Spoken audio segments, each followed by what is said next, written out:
Okay, so now let's get into the Google part. So when you make a copy, this is what you will see. And once you make a copy, it can be fully editable and you can change it as much as you want. And if you ever want to get the original back, just go back to that PDF and re-download a new copy. So you're going to get yellow, pink, blue, green, red, purple, orange. Okay.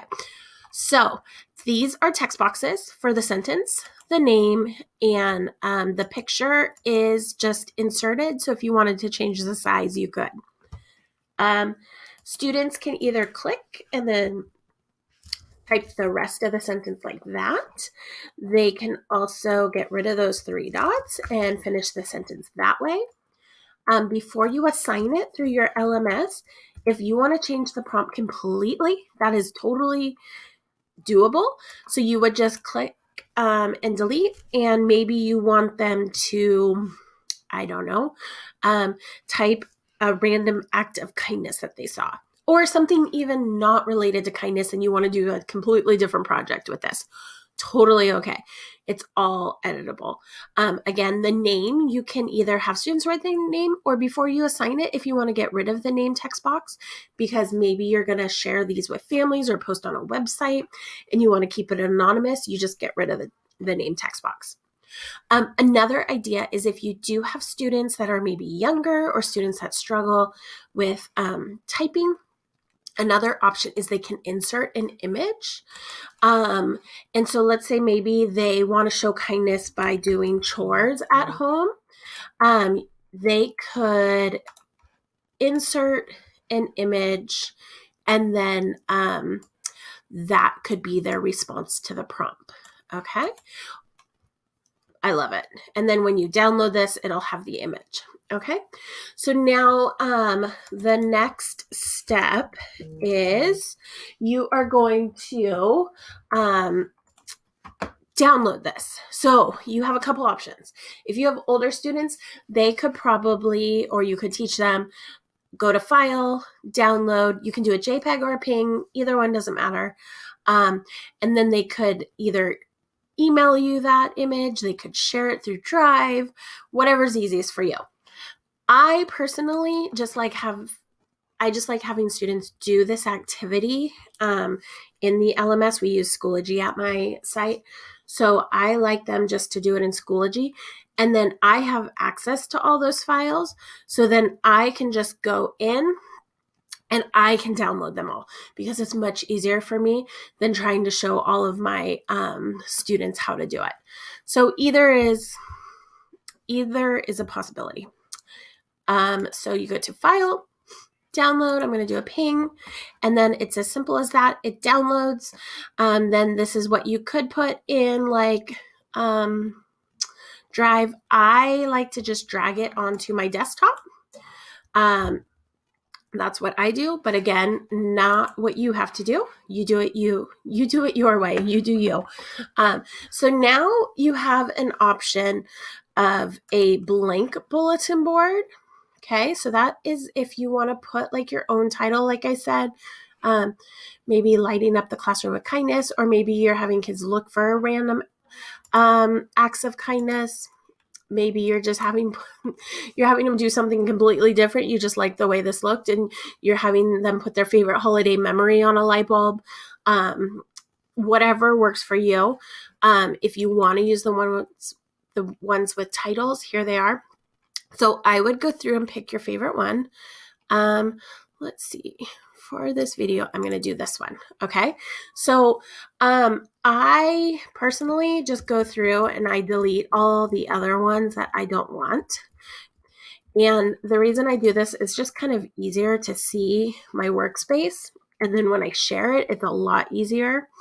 And then if I ever want the original file with all the options, I just go back to that PDF again and click it, and it'll make me a new copy. Now, let's say you have 36 students and 36 light bulbs on here is just going to be too crowded and people aren't going to be able to read what they said. You can just duplicate this and like say you have 36, you could put 12 light bulbs on this one, 12 light bulbs on this one, and 12 light bulbs on this one. You could do the same bulletin board. You could do 3 different bulletin boards, like in your classroom. Like you have multiple different bulletin boards in your classroom, and you could spread it out over 3 different types. Whatever works for you, just do that. If you're using this with junior high or high school students, maybe you make a bulletin board for each period, subject, things like that. So possibilities are endless. Just duplicate, copy. There's lots of options. So like I said, I just pretty much drag it onto my desktop, the images, and then I just drag it in. Okay. And that's really kind of the easiest thing for me. So see, I drag, I just put this one in. Let's see. Okay, so then you can resize them. You can make them all different sizes. You can make them all the same size. I'll just put like a couple of these here just to show you how you could arrange them. This little blue dot is how you turn them.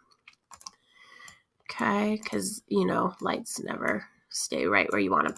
Okay, so let's say you get all your lights and they are just like you want them. You can now go to this line tool and you use the scribble, and you just basically hold down the mouse button and use your mouse to freehand a scribble light string. When you let go, it will let you choose a color. I usually do black or white. And then, ooh, 8's a little big, maybe 4. Okay. And let's say you didn't get like close enough to one of your lights like that, and you're like, oh, I don't want to redo the whole thing. You can just move that image and put it on the light, or if you need to add ones. If you want to redo your whole scribble, you just click it and delete it, and there it goes. Okay, so once you have all of your lights arranged how you want them and you're ready to share it, then you are going to come up here to File, and you are going to click Publish to the Web, and this will pop up. Then you have some choices here. So let's say you had multiple slides because you had a lot of students or you had multiple periods. This is where you can make those choices for the slideshow. Mine's not a slideshow, so I don't necessarily need those. But if I did have a slideshow, I could do like every 3 seconds. But because it's something that I want people to read, maybe I do every 15 seconds.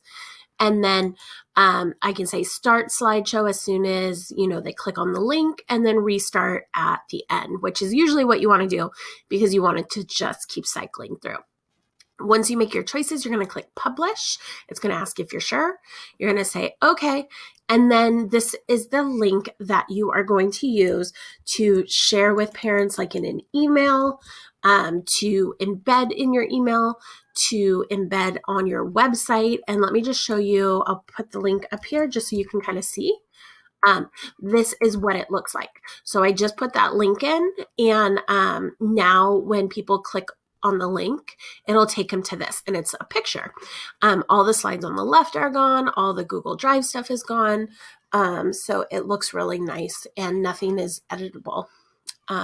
So that is how you would do that.